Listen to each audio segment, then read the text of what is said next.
Patilla, remerita y a entrenar porque vamos a jugar durante la próxima hora a la rayuela.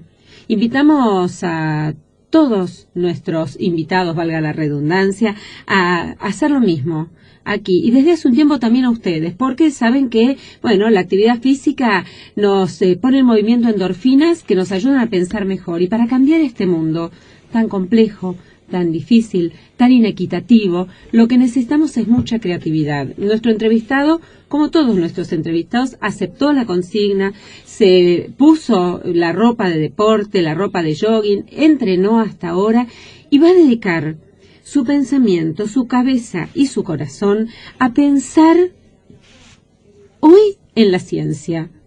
Pero no en esa ciencia, o mejor dicho, sí en esa ciencia que durante tanto tiempo pensamos cerrada y limitada a los científicos, inaccesible para el común de los mortales, entre los cuales me ubico, como una torre de marfil donde era dificilísimo acceder y a quienes le debíamos, bueno, los beneficios que después disfrutábamos a lo largo de la vida.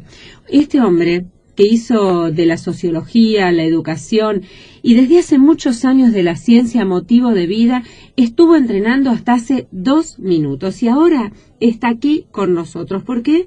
Porque quiere jugar a la rayuela, a esta rayuela que tiene mucho de juego y mucho de cultura. Por eso para nosotros hoy es una alegría y una alegría postergada, le decía cuando entrenábamos juntos aquí en la entrada del estudio, que Jorge Wertheim, un sociólogo que se recibió en la Universidad de Berkeley y se doctoró en educación en la Universidad de Stanford en Estados Unidos, que dirigió la oficina de la UNESCO en Estados Unidos hasta el año 96 y después pasó a ser representante de UNESCO Brasil, donde convirtió esa filial en la filial de la UNESCO más importante del mundo. Escuchen esto. Cuando Jorge Wertheim llegó a UNESCO Brasil, manejaba recursos por $3 millones al año. Tenía unas 20 personas en el equipo. Cuando se fue, menos de una década después, esa misma oficina, escucha, de 3 millones pasó a ejecutar casi $105 millones. Y de aquellos 20 personas que trabajaban, 200 profesionales fijos participaban de sus proyectos y cerca de 3.000 consultores contratados y que hacían programas educativos y sociales en todo el país. Dicen los que saben que tuvo un presupuesto mayor y que su gestión fue más importante incluso que la sede de la UNESCO Central que está ubicada en París. Este hombre hoy está aquí. Ahora te voy a contar qué hace ahora, pero no quiero postergar la alegría de darle la bienvenida. Hola Jorge, ¿cómo estás? Hola Silvia, buen día a todos los oyentes, muchas gracias y muy amable por tu generosidad. No, una generosidad que no es más que reflejo de la realidad. Estuve allí, conocí, compartimos encuentros en Río de Janeiro, en Gramado y Canela, donde había voces que decían que en ese momento en el que vos estabas al frente de la oficina de la UNESCO era un ministerio paralelo, por la cantidad de recursos que manejaba. Pero uno podría decir, bueno, tenía muchos recursos y ya está. Pero, sin embargo, lo interesante de esos recursos es cómo le cambiaron la vida a la gente. Uno de los proyectos, por ejemplo, abriendo espacios, que abría escuelas y secundarias durante los fines de semana en áreas pobres, llegaron a ser adoptados como propios por el gobierno al comprobarse su efecto concreto en la reducción de la violencia entre los jóvenes. Digo, no es solamente hablar de cifras y de montos y recursos, sino para qué estaban destinados, ¿no? Con ese programa lograste, a través de la UNESCO, que 1.500 colegios de zonas de clase media, baja y baja de Brasil se convirtieran en centros culturales y deportivos, y el resultado fue inmediato. Los índices de violencia en los barrios de esas escuelas se derrumbaron, la depredación de las escuelas se redujo a 0, y esas mismas escuelas se transformaron en centros de integración comunitaria. Casi nada. Fue muy lindo, yo creo que hubo ahí una ayuda fundamental que fue la generosidad de los brasileros que confiaron en la UNESCO, confiaron en mí y depositaron esa confianza y depositaron esos recursos en grandes convenios de cooperación y básicamente, bueno, primero que fue el periodo más rico de mi vida profesional y sin duda la gran satisfacción de haber ayudado en un país complejo, un país con una diversidad tan grande cultural, social como la de Brasil, haber ayudado a poder formular políticas públicas dirigidas en el área de educación o de cultura u otras que son las áreas de la UNESCO para beneficiar los sectores más desfavorecidos de la sociedad brasileña, y eso fue extremadamente gratificante. ¿Cómo fue esa manera de ir descubriendo pistas? Porque en realidad cada vez que conversamos tenemos esta posibilidad de ir descubriendo por dónde empiezan a construirse lo que después vamos a ver reflejado como grandes problemas sociales y que sin duda están enraizados en la educación, no solamente en la educación formal, sino en la educación o la falta de ello en estas sociedades latinoamericanas. Y cuando comenzás a leer la realidad del país, comenzás a ver, digamos, las grandes resistencias a los cambios, los grandes focos de problemas. Y América Latina es un continente campeón en desigualdades. También somos campeones en algunas otras cosas, pero también somos campeones en desigualdades. Y en ese contexto, Brasil es un ejemplo bastante fuerte. Es una sociedad muy desigual. Y ahí comenzás a pensar qué podés hacer.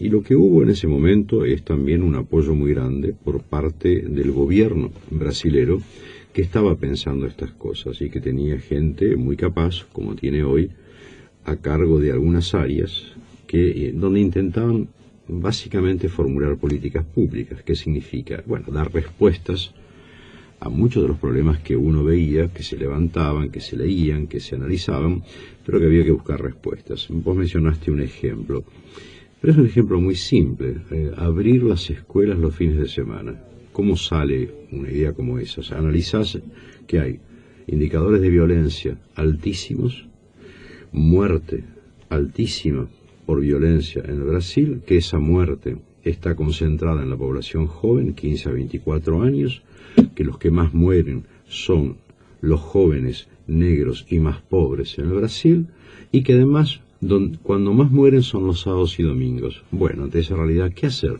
Y ahí se nos ocurrió: ¿qué espacios existen para esos jóvenes en esas comunidades carentes? Nada, la calle. Y la calle significa la calle, el robo, el vandalismo, la bebida, la droga. Pero claro, ¿cuáles son las alternativas que ellos tienen? Ninguna.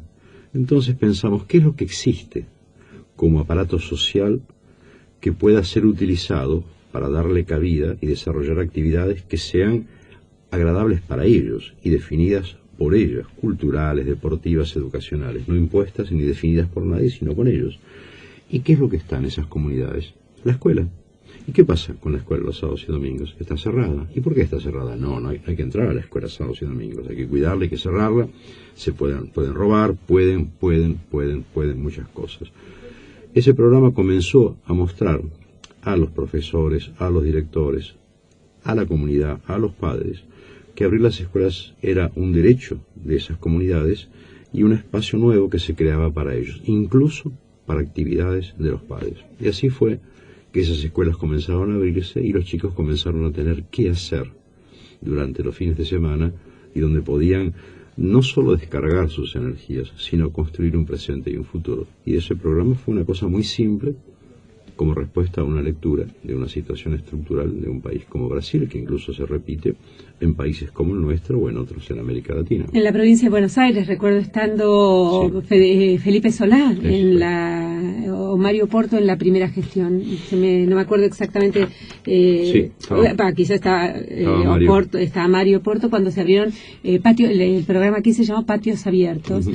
El tema después es la continuidad, el mantener, cómo lograr esta construcción de lo que vos hablas. Hoy existen, por ejemplo, en nuestro país el proyecto CAJ, que es un proyecto donde las escuelas se abren, pero las actividades ya están definidas para los jóvenes, ¿no? ¿Cómo construir estos modelos de participación? Porque de eso se trata, más allá de, por supuesto, este espacio de entretenimiento saludable, que es un derecho que les es propio y que la sociedad les niega sistemáticamente en la mayoría de las zonas de mayor vulnerabilidad. ¿Cómo sostenerlo en el tiempo, no? Solamente si tienes una política de Estado.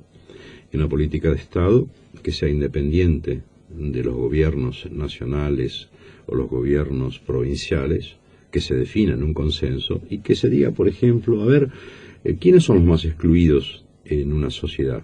¿Dónde? En todos, en sociedades en desarrollo y sociedades desarrolladas, como nos acaba de mostrar claramente la experiencia, entre otros, de España o Inglaterra. Los jóvenes. ¿Quiénes son los más desempleados? Los jóvenes. ¿Quiénes son los que no consiguen inserirse en la sociedad? Los jóvenes. ¿Qué estamos haciendo por ellos?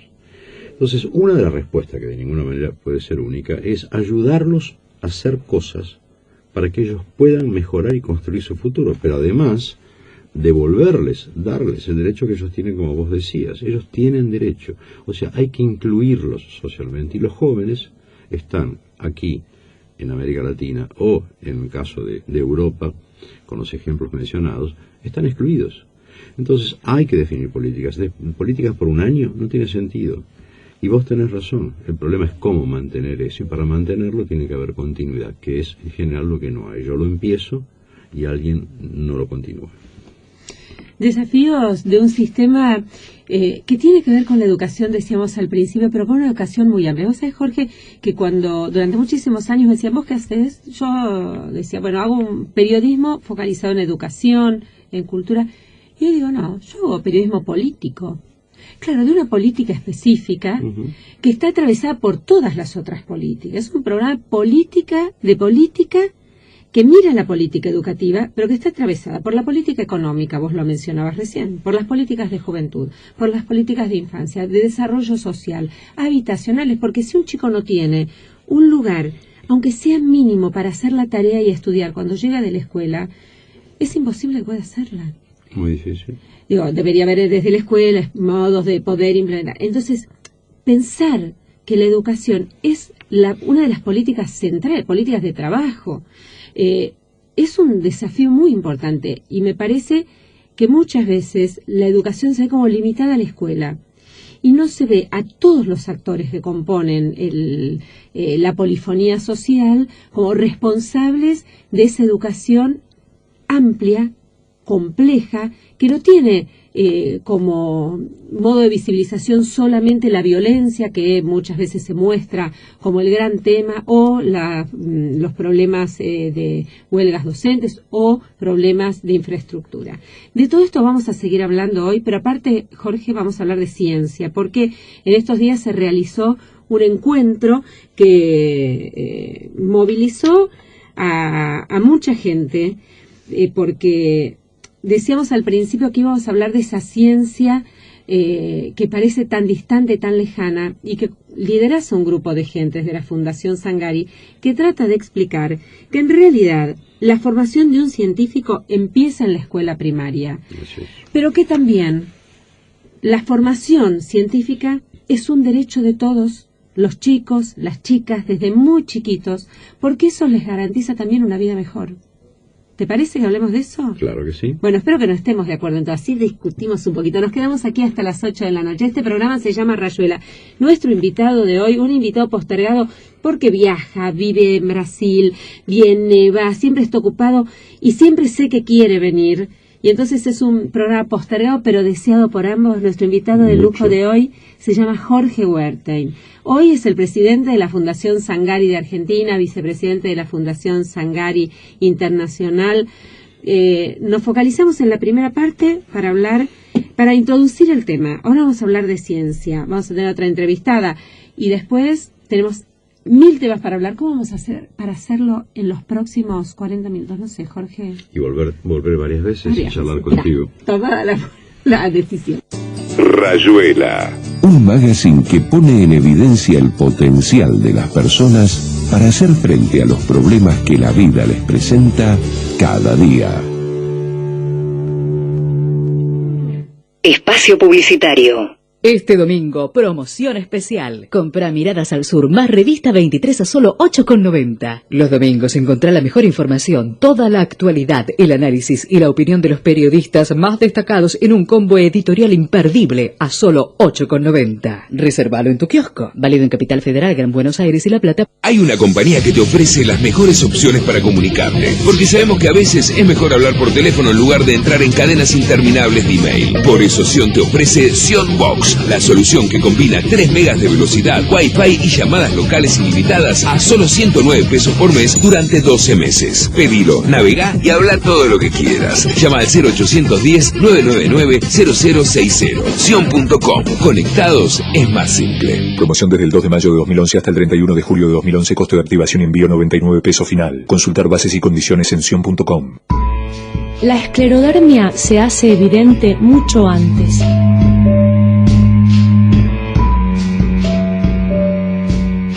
Si advertís en tus manos o pies dedos blancos o azules, estás a tiempo de informarte sobre una posible esclerodermia. Consulta a tu médico. Para más información, entra a www.esclerodermia.org.ar. Fin de espacio publicitario. Todas las voces. Información. Debate. Análisis. Y servicio. Rayuela. Por AM 1190. Radio América.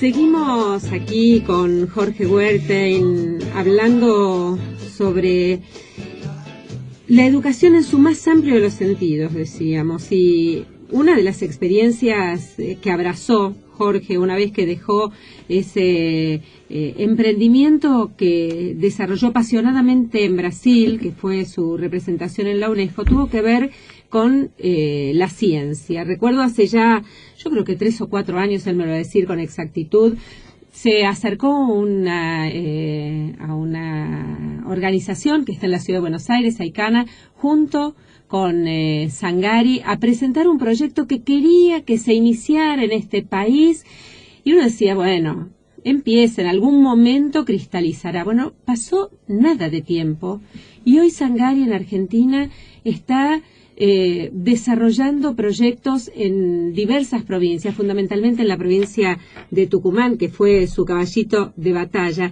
Y este año UNESCO destacó el programa Sangari como un ejemplo único de enseñanza en las ciencias. Y la pregunta es, ¿por qué la ciencia, Jorge? Porque es indudable que en un proyecto de esa naturaleza, cuando uno se acerca a una población joven, a una población de la escuela primaria, es fundamental, de escuela pública, poder permitirles que tengan acceso al conocimiento. Y en general, los chicos de escuelas públicas tienen mucha dificultad de tener acceso al conocimiento, tienen mucha dificultad en poder aprender, tienen mucha dificultad en aprender a aprender. Y lo que nosotros quisimos con este programa es intentar focalizar en un sector de la escuela primaria, en la cual pudiésemos ayudar a mejorar la calidad de la educación. La enseñanza de la ciencia no significa solamente enseñar y aprender ciencia, significa aprender a pensar, significa, como decíamos, aprender a aprender, significa desarrollar el pensamiento crítico, lo cual tiene un impacto no solo en la enseñanza de las ciencias y en el aprendizaje de la ciencia, sino que tiene un impacto en el aprendizaje y en la enseñanza de matemáticas, de español, de la escrita, lectura. Y eso fue lo que comenzamos a hacer. O sea, comenzamos eso en Brasil, con 600.000 alumnos en escuelas públicas y algunas en las mejores escuelas privadas de Brasil, y fuimos después adaptando ese programa a lo que es la realidad argentina, y ya hubo una conjunción de esfuerzos y de voluntades políticas. Por un lado, el ministro de Educación, Juan Carlos Tedesco, el Banco Interamericano, que quería experimentar, quería implementar y evaluar una experiencia de enseñanza de la ciencia. Y que me contaba el otro día su jefe en educación, Marcelo Cabrol, que comenzaron acompañando con un pequeño monto de dinero y que hoy están acompañando con cerca de $70 millones. Sí, aquí además con préstamos en otros países en los cuales se incluyen la enseñanza de la ciencia, en la cual recomienda la implementación de nuestro programa. Y ahí se sumó la ministra de Educación de Tucumán, Silvia, que fue una de las principales y continúa siendo principales aliadas, y el ministro de Educación de la provincia de Buenos Aires, de Mario. ¿Qué significó eso? Ellos tomaron la decisión política, ellos comprendieron y tuvieron la sensibilidad que no es común de percibir que al implementar este programa, les daba un instrumento al profesor y a los chicos que no tenían. Y cuando estábamos esperando nuestra conexión, yo estaba mirando tu lindo libro que me acabas de dar, Tatuados por los Medios, y en un momento vos reproducís un comentario de una profesora que dice: mis alumnos dejaron de soñar. Hemos visto en tantos testimonios de maestros que no eran solamente los alumnos que dejaron de soñar, lo que también era muy grave es que los maestros dejaron de soñar. Y ellos decían en esos testimonios, y hay una profesora tucumana fantástica que expresa eso en un vídeo, dice: yo había dejado de soñar, yo ya me estaba achatando, esto me devolvió el entusiasmo, esto me devolvió las ganas de enseñar.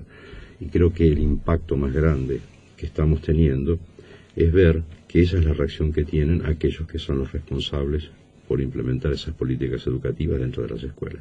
Nombrabas recién a Silvia Ros, que es ministra de Educación de Tucumán, y me gustaría sumarla a esta charla. Primero, felicitarla por la elección que acaban de ganar hace muy poquitas semanas allí en la provincia, donde el tema educativo debe haber sumado muchísimo, porque quien recorre esa provincia ve la transformación que se está viviendo, donde la ciencia tiene que ver, y preguntarle por qué Jorge Wertheim dice que enseñar ciencia amplía la inclusión social.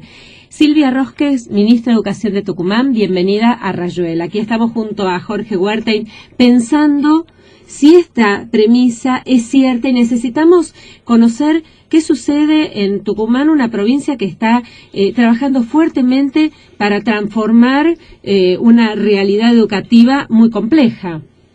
Así es, muy buenos días y muchas gracias por permitirme compartir con ustedes esta charla.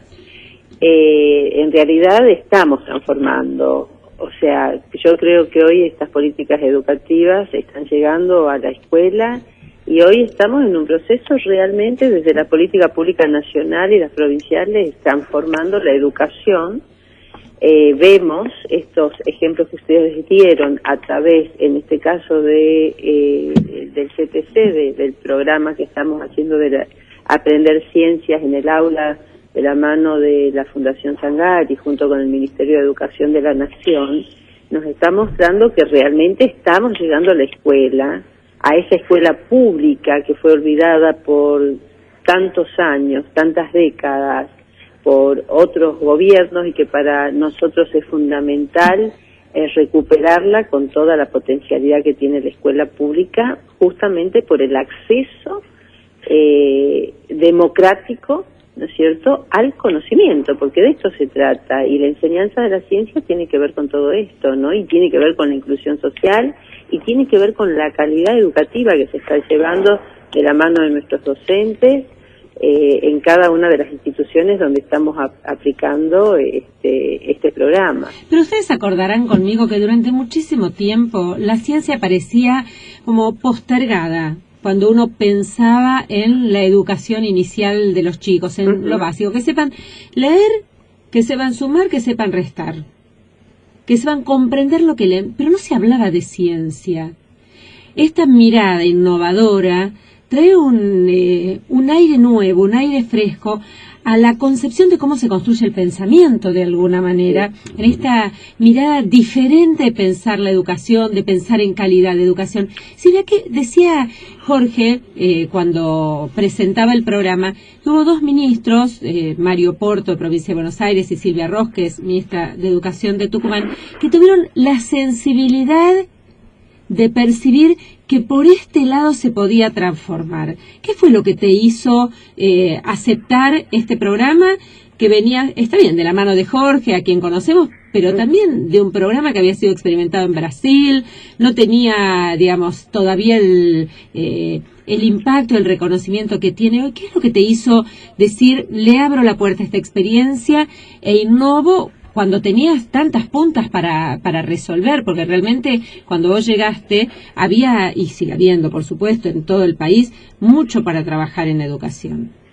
Sí, a ver, yo creo que son distintas motivaciones y distintas situaciones que nos llevan a pensar en este programa.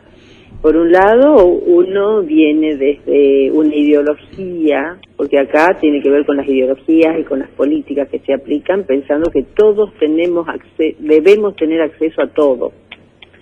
Entonces, las ciencias no es solamente un tema para los más inteligentes, como se decía antes, sino que nosotros tenemos que descubrir y que cada uno de nuestros alumnos descubra sus capacidades que tiene y sus posibilidades para aprender. Y en esto del aprender, el conocimiento científico juega un rol fundamental. Eso es por un lado. Por el otro lado, directamente con el programa del CTC, tiene que ver con que es un programa que le da la mano al docente desde la preparación de la clase con su material, cómo se enseña, porque hay mucha capacitación al docente, hay mucho seguimiento en el aula sobre lo que se va desarrollando, y la evaluación, que es fundamental en esto, vuelve también de la misma forma como se comenzó con este programa. Entonces, el docente ve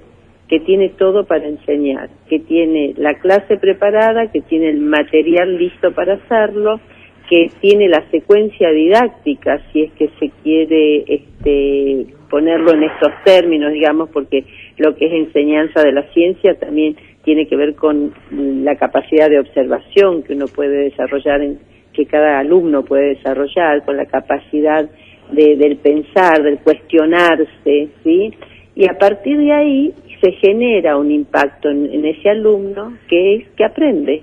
El aprender, este famoso eureka, ¿sí?, de la historia, se lo ve acá claramente. ¿Y qué pasa con los docentes? Porque uno muchas veces dice, bueno, cuando los chicos, y esto para Jorge también, ¿no?, que es lo que ustedes ven, cuando muchas veces las propuestas pedagógicas piensan en los chicos y en realidad saltan ese paso de profunda transformación en el docente. Jorge decía que escuchar a una maestra que contaba, bueno, yo de alguna manera repetía siempre lo mismo y de pronto descubrí, lo voy a decir en otras palabras, recuperé la pasión por ver que educar es transformarse primero uno mismo, ¿no? Y en este sentido, bueno, si tienen experiencias, anécdotas que muestren a los maestros viendo esta transformación de hacer del aula un laboratorio de transformación, en principio de ciencia, pero en realidad pienso yo, de ciencia que también cambia la vida de los chicos y en consecuencia la sociedad. Buen día, ministra. Buen día. Placer estar juntos comentando esto. Y sí, es así, es como decía la ministra. Nosotros de esa manera estamos consiguiendo en un programa de esta naturaleza darle un instrumento al profesor, un instrumento que él precisa, un instrumento que en general tiene carencias, que le permite descubrir que además no solamente, y fue muy importante lo que decía la ministra, no solo los chicos inteligentes que tengan acceso al conocimiento, significa también no solamente los chicos ricos que tengan acceso al conocimiento, además mostrar a los chicos que ellos tienen capacidad para comprender ese conocimiento y aumentar su capital social. Pero también sucede eso con los profesores. O sea, básicamente los profesores que no han sido capacitados en su formación inicial en ciencias, ellos piensan que no pueden. Entonces la transmisión misma del conocimiento científico queda muy limitado. Pero ellos descubren, a través de este trabajo, que ellos sí pueden. Entonces ellos se enriquecen, la autoestima de ellos aumenta considerablemente, la pasión vuelve, porque además tiene cómo canalizar esa pasión. Y muchas veces no es solamente una cierta insensibilidad, que cuando yo destaco claramente la sensibilidad y el sentido político de la ministra de Tucumán y el ministro de Provincia de Buenos Aires, acompañado por el ministro del Gobierno Federal, que colocaron un énfasis en este tipo de programa que en general no se hace con la enseñanza de las ciencias. Esa sensibilidad viene acompañada de un apoyo político muy importante, y los profesores están sintiendo que este programa vino para quedarse. Y no es un programa más que al poco tiempo puede ser cambiado y en los cuales ellos no se envuelven porque no están apostando que esto va a tener continuidad. Entonces, esa postura ideológica que mencionaba la ministra y esa continuidad que los ministros le están dando es lo que asegura, como en cualquier política pública buena, la posibilidad de que eso tenga éxito. Silvia. Sí, no, yo creo que hay algo fundamental también, y reitero lo que dice Jorge, que es que el docente sienta deseo, un deseo que a veces no es trabajado desde el punto de vista pedagógico, porque si yo no siento deseo de enseñar, no voy a despertar en el otro, que es mi alumno, mi estudiante, el deseo de aprender. Y yo creo que de esto se trata, uno recupera un vínculo a través del conocimiento, pero donde están los afectos, donde aparecen las ganas, las motivaciones, porque hay una respuesta inmediata. Y esto vuelve hacia el docente, que lo lleva a mejorar su clase. Y sí quiero rescatar algo que planteó Jorge, que estamos a partir de este programa y de otros, y con esta política educativa de inclusión, también remirando la formación docente inicial, principalmente el tema de que los docentes tienen que estar preparados, los docentes nobles, los futuros docentes, para poder, desde la didáctica, tener la capacidad, junto con los investigadores, juntos con los especialistas de la diversidad de temas del conocimiento que tenemos, ¿no es cierto?, poder llevarlo a la escuela, pero principalmente desarrollarlo en el aula. Y yo creo que esto también es parte de una política pública que hoy se está desarrollando en el país. En el caso específico de este programa, es directo lo que se está viendo, tiene un impacto que nosotros no es a largo plazo, lo estamos midiendo en el día a día, y que esto también es importante porque yo creo que también debemos corrernos de un mito, esto uno lo va analizando y lo va viendo, de que todo lo que es educación es a largo plazo. No, estamos trabajando desde un presente, Sangari es un presente, y desde acá tenemos que seguir avanzando en la diversidad de proyectos, programas y aplicaciones de políticas de Estado, ¿no? Silvia Rosques es ministra de Educación, en consecuencia sabemos que tiene una agenda más que apretada, no queremos sacarle tiempo, pero sí hacerle una pregunta y tomar un compromiso. La pregunta, ¿nueva gestión para Silvia Rosques al frente del Ministerio de Educación de la provincia de Tucumán? Y bueno, nosotros recién pasamos por las elecciones provinciales, nos fue muy bien, hasta octubre nosotros tenemos cambio de gobierno a partir del 29 de octubre, y bueno, veremos de acuerdo a las necesidades y posibilidades que tiene el gobernador de nombrar a sus nuevos ministros y de ver quiénes asumen sus bancas y demás. Usted sabe que en política, Silvia, esto es así. Lo que sí, hay una hermosa planificación para el Ministerio de Educación, también fijándonos objetivos a corto, mediano y largo plazo. Nosotros ya tenemos y venimos trabajando, podríamos decir, con una planificación estratégica de cómo vamos avanzando en la provincia con los objetivos a cumplir, y sobre esto, bueno, seguir con un nuevo mandato de José Alperovich en la provincia, con todo y con muchas ganas y con mucha fuerza, pero pensando siempre en la calidad educativa inclusiva, ¿no? No podemos interpretar, no podemos pensar una educación con inclusión sin calidad o calidad sin inclusión, no, tiene que ser una sola cosa. Y el compromiso es que en algún momento se anime y venga a jugar aquí a la Rayuela, que la tengamos en el piso todo el programa, como está hoy Jorge Huerten, como han pasado, bueno, muchísimos ministros de educación, muchísimos sindicalistas y muchísimos académicos también que nos ayudan a pensar en la complejidad de este tema. Cómo no, me gusta jugar a la Rayuela, ¿eh? Muy bien, aquí todos entrenamos un poquito antes y jugamos con el corazón y la cabeza, aparte con el cuerpo. Muchísimas gracias, bien, Silvia Rosques, y la liberamos para que pueda seguir desarrollando sus tareas, ¿eh? Jorge, si quiere saludarse. Silvia, un placer haber estado contigo y un fuerte abrazo. Gracias, Jorge, igualmente. Bueno, y nosotros tenemos tiempo todavía para seguir hablando con Jorge Wertheim, que también debes sentir un poco como un sueño, ¿no? Esto de cuántos años pasaron de aquella reunión donde empezaba Jorge a pensar en traer el proyecto Sangari a nuestro país. ¿No sabes cómo yo empecé eso? Yo no lo cuento mucho, pero te lo cuento ahora y lo comparto, porque me permitió a mí entender algunas cosas y algunas resistencias cuando uno habla de la enseñanza de la ciencia. Yo estaba en la UNESCO Brasil, la UNESCO como ya describiste, con muchos programas y trabajo. Yo tengo un doctorado en educación.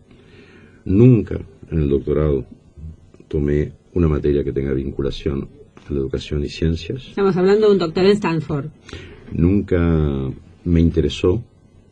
Y un día llega una colega de la UNESCO, que dirigía el programa regional para América Latina de educación científica, a pedirme ayuda, y que si yo no la ayudaba en la UNESCO, siendo Brasil tan grande y la UNESCO tan grande allá, ella no iba a tener éxito en su programa. Y yo le contestaba diciendo que realmente no, yo tenía muchas cosas que no me interesaba, que estaba muy preocupado con otros temas, y ella insistía, y de repente, no sé qué sucedió, esos clics, y yo dije, pero ¿cómo yo estoy respondiendo esto? Esto es muy importante, ¿por qué yo digo que no? Y le contesté, sí, claro, pero por supuesto que sí, esto es trascendental. Y una vez que dije eso, dije, pero ¿por qué yo tuve esa actitud? Y es muy fácil para mí después respondérmela. Y cuento esto para después extenderme para explicar lo que yo siento como resistencias. Yo fui un pésimo alumno de ciencias en la escuela primaria y en la escuela secundaria. Y yo transité en escuela primaria y secundaria privadas y públicas. O sea que no tenía tampoco ninguna excusa, pero nunca nadie consiguió hacerme comprender, nunca pude aprender, pero tampoco nadie me enseñó correctamente ciencias. Y cuando yo estaba terminando el secundario, yo me pregunté, ¿qué querés estudiar? ¿Qué universidad querés seguir? Y una parte mía dijo, yo quiero ser médico. Y la otra parte de Jorge respondió, no podés ser médico. No entendés absolutamente nada de ninguna materia de ciencia, no, tenés razón, voy a hacer abogacía. Esto es muy común en un porcentaje de gente enorme, que queda excluido, alienado de la posibilidad de estudiar ciencias porque cree que no puede e inmediatamente rechaza la ciencia porque siente que él no tiene condiciones, capacidad, etc. Y se cierra, como me sucedió a mí, habiendo hecho una formación como la que comentábamos.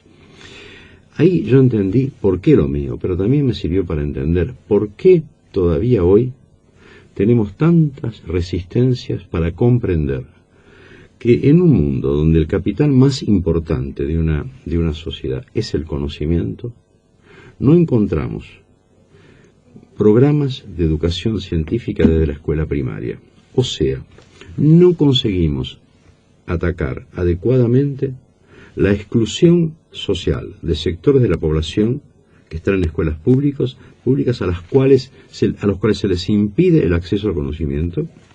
Cuando tenemos en el currículum de la enseñanza de ciencia, lo hacemos mal, por lo cual ellos también se autoexcluyen, y continuamos limitando la producción de futuros cientistas que sigan en la universidad las carreras científicas, con lo cual no aumentamos nuestra capacidad como país de producir ciencia. Y si antes decíamos que era el capital más importante en el siglo XXI, el conocimiento científico, eso nos dice, tenemos un problema. Esto es en América Latina. Estados Unidos está preocupadísimo con el mismo tema, pero nos lleva un poco de distancia, ¿no es cierto? Están mucho más nos lleva un poco de distancia y se nos lleva bastantes científicos de los que producimos acá durante una década, cerca de 15 años. Mucho, como sucedió en general en América Latina. Algunos están volviendo, como es en el caso de Brasil, y algunos comenzaron también a volver en Argentina. En el caso de Argentina, con incentivos importantes. Pero nosotros tenemos que producir aún más, no conseguimos. Y no conseguimos porque los que llegan a ingresar a la universidad y han tomado la decisión de esa carrera científica son muchos menos de los que deberían ser. Y yo creo que también... Tengo una hija que terminó la carrera de química, licenciatura en química, y me recuerdo que estaba cursando la carrera y hubo una amenaza de bomba en el pabellón de la Universidad de la Facultad de Ciencias Exactas y me dijo, salimos todos corriendo y éramos tan poquitos. Claro, qué lindo. Somos tan poquitos y cuando uno ve los porcentajes de alumnos matriculados en la Universidad General Científicas es muy bajo. Entonces, esto pasa por ahí. O sea, cuando estamos diciendo trabajemos desde la escuela primaria, estamos diciendo, primero, como decía ahora la ministra, respondamos a un derecho que ellos tienen y al mismo tiempo sepamos invertir hoy para nosotros captar y producir conocimiento mañana. Estamos con Jorge Huerten. Él dice que estudió abogacía. Yo recabé mi información de sos sociólogo. Soy. Lo que pasa es que yo estudié abogacía, pero antes de terminar dejé abogacía y fui a hacer sociología. Muy bien, no quería informar mal. No. Es sociólogo y doctor en educación. Está al frente de la Fundación Sangari, una fundación que nace en Brasil y que está ya instalada fuertemente en Argentina, con un programa que en un ratito te vamos a contar exactamente qué es lo que le lleva a los docentes y vamos a intentar que en lo que nos quede del programa nos diga por dónde pasan los problemas claves de la educación en la región y fundamentalmente por dónde pasan las soluciones. ¿Te parece? Claro que sí. Este programa se llama Rayuela y nos queda un ratito nada más, pero vamos a exprimirlo y Rayuela. Un magazine que te invita a saltar con puntería para llegar a destino. Seguimos aquí en Rayuela. Nuestro invitado de hoy, ya sabes, es Jorge Huerten. Está al frente de un programa que piensa que la formación de un científico empieza en la escuela primaria, pero piensa más que eso, porque dice que enseñar ciencias amplía la inclusión social, una manera muy distinta de mirar la educación, no solamente de mirar la ciencia. La primera pregunta muy concreta, porque ahora viene el tiempo del ping-pong, de empezar a pensar rápido, es ¿qué es lo que recibe un docente cuando se suma al programa Sangari? Lo primero es algo que nunca tuvo. Y no digo esto porque es el programa Sangari, es el programa CTC, porque lamentablemente los docentes en las escuelas públicas tienen una carencia enorme de material apropiado para poder enseñar. Están muy desprotegidos. Lo que reciben es una propuesta integrada. Primero, hay una capacitación para saber cómo enseñar ciencias, y primero ellos tienen que comprender cómo se enseña ciencias. Segundo, hay material. Hay libros del profesor y hay libros del alumno. Libros de los alumnos que no tienen absolutamente ninguna respuesta a ninguna pregunta. No hay respuestas. Las respuestas son encontradas en el trabajo de los chicos con la experimentación. Calcula que en el programa hay más o menos unos 4.000 ítems que se utilizan para experimentar. O sea, las escuelas, cada aula se transforma en un mini laboratorio donde la indagación es la respuesta a las preguntas que ellos se hacen y que los profesores motivan con el libro del profesor. ¿Qué es como se trabaja en un laboratorio de cualquier centro científico a nivel posuniversitario? Donde nunca tenés eso en una escuela pública y donde no precisás hacer una inversión enorme de laboratorios para poder ser usado por toda la escuela porque estás trabajando en grupos en cada sala de aula. Segundo, no tiene solamente eso, tiene además de la capacitación inicial de este material que te mencioné, lo que tiene es el acompañamiento sistemático por tutores que son profesores de ciencia contratados por nosotros, que son los que los van a auxiliar y apoyar a lo largo de la vida del programa. O sea, el profesor no está solo. E incluso cada uno de los módulos, hay uno que es electricidad, termina el módulo de electricidad, va a comenzar el módulo agua, en ese momento el profesor es capacitado en el módulo agua, o sea, hay un acompañamiento y capacitación sistemático que le permite aprender y sentirse seguro. Hay un testimonio de una profesora en el curso de electricidad que dice, ¿sabes lo que me pasó? Yo no sabía absolutamente nada de electricidad y el otro día cuando fui capacitado y estaba dando aula de electricidad, y ahora que aprendí, pude arreglar mi plancha en mi casa. O sea, ese tipo de comentario ilustra un poco cómo ellos se empoderan de un conocimiento que son capaces de transmitir. Y son evaluados, o sea, ellos están evaluando qué es lo que está pasando. Y hay cosas que pasan que son extremadamente importantes para pensar en mejorar la calidad de la educación. El chico tiene ganas de tener clase de ciencias. el chico le dice a los papás, ¿cuándo es mi clase de ciencia? Le preguntan, ¿cuál es tu clase favorita? Ciencia. ¿Qué querés ser? Aumenta enormemente el porcentaje de chicos que levantan la mano y dicen cientista. Los chicos no faltan, le dicen, todo lo que estoy contando son testimonios a lo largo de varias evaluaciones en diferentes lugares, Tucumán, provincia de Buenos Aires, Brasil.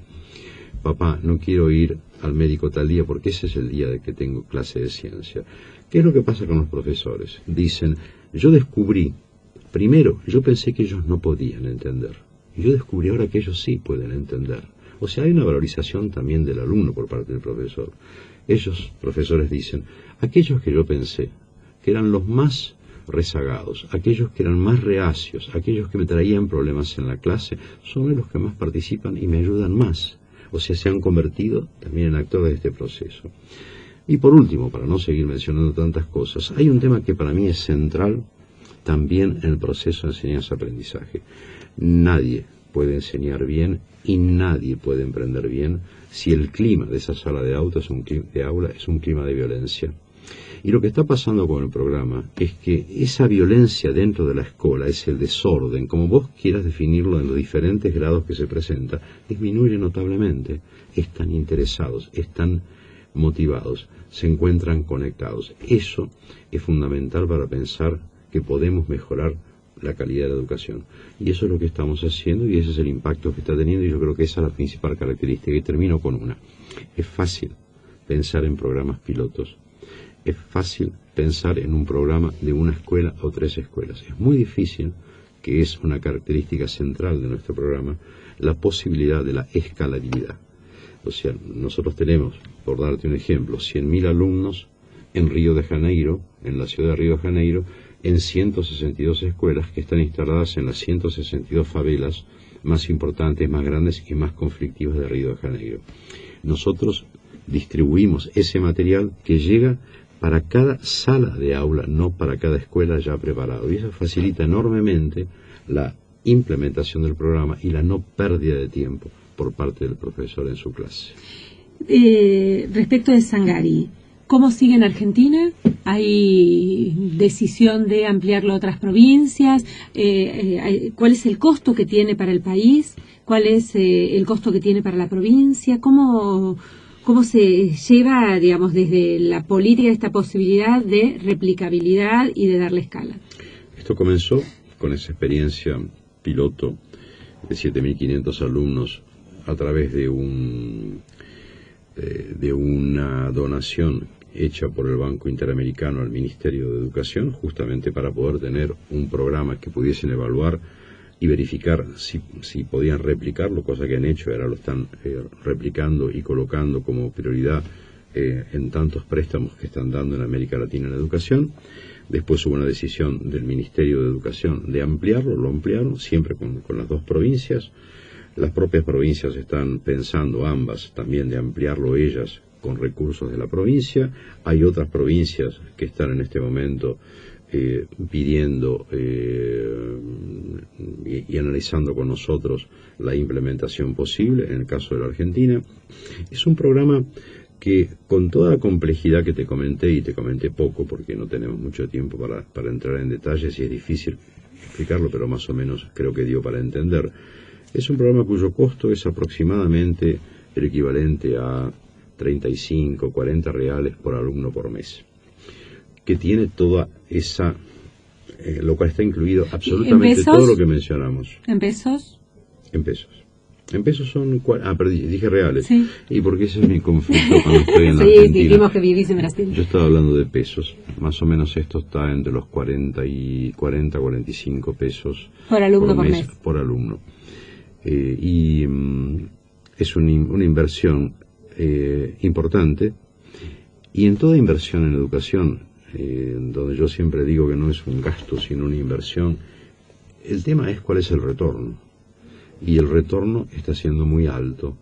O sea, el beneficio, todas las evaluaciones están mostrando la ganancia en el conocimiento, que es muy grande a lo largo de la vida del programa. Y acá este programa ya está más o menos hace 3 años, en Brasil hace unos 8 o 9, y estás viendo mejoras del 25, del 28% entre grupos pretest, post-test, cuando medimos el impacto que tiene en la adquisición de conocimiento. O sea, hay un retorno realmente muy alto, y solamente en este caso midiendo lo que implica solamente el gano de conocimiento del alumno, pero ya hablamos de las otras. Sí, me imagino también con lo que decías del médico que debe impactar, por ejemplo, en la deserción escolar, ¿no? Por la voluntad de los chicos de seguir adelante, encontrar un espacio donde pueden. Este es el gran desafío, porque los chicos en el mayor porcentaje de los casos dejan la escuela porque sienten que no pueden, que se les va complicando, que cada vez se entienden menos y entonces faltan. Digo, cuando hay un espacio donde uno siente que entiende y en un área tan difícil, bueno, lo que quieren es quedarse, ¿no? Y no sentirse aburridos, que la escuela no consigue retenerlos porque la escuela no consigue ser suficientemente atractiva, y es más atractiva, qué horror, la calle que la escuela. Y eso es lo que tenemos que revertir. La escuela tiene que poder retenernos, no a la fuerza, sino porque ellos quieren estar. Y para eso tiene que ser una escuela que les ofrece programas y espacios interesantes e inteligentes. Y para eso es necesario reformular, y con esta pregunta cierro, la formación docente. ¿Dónde está la clave para poder encontrar esto? Es el gran nudo que tiene hoy y que tiene en vilo a todos los pensadores académicos, docentes, cómo hacer, básicamente en la escuela media, vamos a corrernos un poquito, para hacer de la escuela un espacio apasionante. Silvia decía algo muy importante, o sea, a no ser que nosotros comencemos a fortalecer los procesos de formación de los profesores, a no ser que reconozcamos de forma universal en una sociedad la importancia trascendental que tienen los profesores y la importancia social que ellos tienen, a no ser que nos demos cuenta de que la principal inversión que podemos hacer es en los chicos de hoy, no vamos a poder revertir eso. O sea, tenemos que tener una política que no consiste solamente en algo que, por ejemplo, en Argentina se logró con mucho éxito, que es aumentar el presupuesto educacional. No es solamente eso, que ya es muy importante. No es solamente la inclusión de los chicos en las escuelas, muy importante. Tenemos que tener una calidad y tenemos que ayudar a que la calidad de la familia, o sea, mejorar la situación de la familia, que tiene un impacto fenomenal en lo que es el aprendizaje de los chicos. No podemos colocar solo en la escuela el peso de la gran transformación social y política de esos chicos y de esos adolescentes. Tenemos que ayudar a que el contexto familiar mejore significativamente para que ese capital social que se produce y se desarrolla en el hogar del chico tenga un impacto muy importante que le permita a ese chico tener una capacidad también mucho mayor para aprender. O sea, son 2 o 3 elementos centrales que tenemos que trabajar para mejorar los índices de calidad de la educación en Argentina y en América Latina. ¿Sos optimista de la tendencia en este momento? Soy optimista, pero me parece que estamos avanzando, pero no estamos avanzando con la rapidez que precisamos, porque nosotros estamos avanzando, pero los otros también están avanzando. O sea que esa brecha entre ellos desarrollados y nosotros en desarrollo no está disminuyendo. Y eso nos perjudica porque como sociedad y como productora de conocimiento estamos continuando con las brechas ya existentes y eso a corto y mediano plazo no nos favorece. O sea, nosotros tenemos que acelerar eso. Y para acelerar eso se precisa siempre de un consenso y de una definición política fuerte. Jorge Huerten, nuestro invitado de hoy. Vamos a dejarnos 2 minutos para cerrar. Ya se nos terminó el programa. Perdón. No, es un programa, como dijimos desde el principio, muy postergado y muy bienvenido. Estoy más contenta ahora que hace 60 minutos. Creo que hemos logrado compartir con nuestra audiencia tu pensamiento, tu acción y la mirada de un hombre que ya en su paso por la UNESCO en los años 90 tenía en claro, por ejemplo, que el gran nudo estaba en la educación secundaria, que había que aumentar los años de estudio de la población, en ese caso en Brasil, y temas que hoy son de agenda, los instalaste en Brasil y en la región desde la UNESCO hace más de 10 años. Así que bueno, hoy estamos sentando de nuevo bases para movilizar no solamente a los académicos, porque ellos ganan con esto, cobran con esto, piensan para esto, sino de la sociedad, de las mamás y los papás que muchas veces no saben por dónde va el tema. Bueno, hoy creo que abrimos el espectro y este es uno de los objetivos grandes de Rayuela, animarse a jugar en serio, a imaginarse y a soñar, una palabra que repetimos mucho hoy en el programa, porque es posible una transformación, decía la ministra, las transformaciones no es cierto que necesariamente se dan en largos procesos, muchas veces se logran en pequeños periodos de tiempo. Exacto. Y este es un ejemplo. Así que Jorge Wertheim, muy contenta. Muchísimas gracias por haber estado aquí con nosotros. Muchas gracias también y por favor invítame nuevamente a jugar. Aquí vas a estar, seguro que sí. Nos encontramos durante toda la semana en facebook.com/Las Otras Voces o escríbanos a rayuela@amradioamerica.com. Chao. Presenta las noticias en Radio América, Diario Tiempo Argentino.